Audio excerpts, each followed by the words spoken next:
Just a small refresher, elected official Joel Kretz is the one that threatened both Dr. Robert Wielgus as well as WSU with funding cuts if they didn't put a muzzle on Wielgus.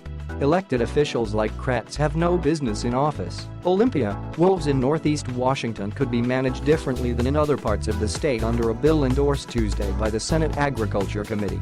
If passed by the legislature, House Bill 2097 would be an unprecedented acknowledgment by lawmakers that wolves have affected life in one corner of the state, even though statewide recovery has lagged. We envisioned recovery on a statewide basis. It really hasn't worked out that way, said the bill's sponsor, Representative Joel Kretz, who represents Northeast Washington. The impacts have been huge, and we really haven't figured out a way to deal with that.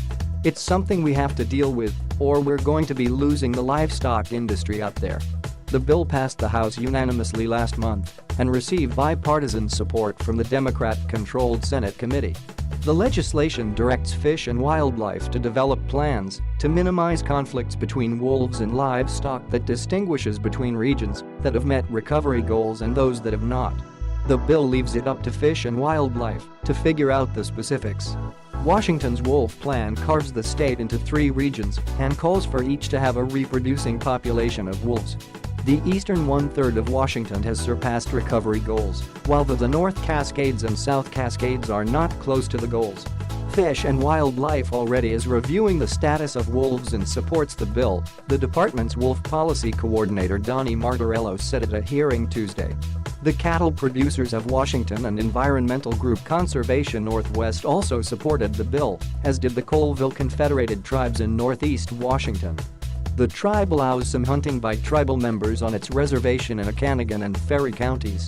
The tribe's lobbyist, Michael Moran, said that the tribe has been plagued in recent years by wildfires and wolves. Tribal members do raise cattle themselves, and the wolf situation is another problem the tribe has had to endure, he said. Currently, Fish and Wildlife has jurisdiction over wolves in the eastern one-third of Washington. The U.S. Fish and Wildlife is proposing to take wolves off the federally protected species throughout the lower 48, including central and western Washington. The bill also calls for the state to fund non-lethal measures to prevent and investigate depredations, especially in Stevens and Ferry counties. The Senate committee amended the version passed by the House, removing a deadline for the Fish and Wildlife Commission to decide whether wolves should remain a state-protected species. Martorello said the department planned to present a status review anyway to the commission in December. Source: Washington bill concedes uneven wolf recovery. Livestock. CapitalPress.com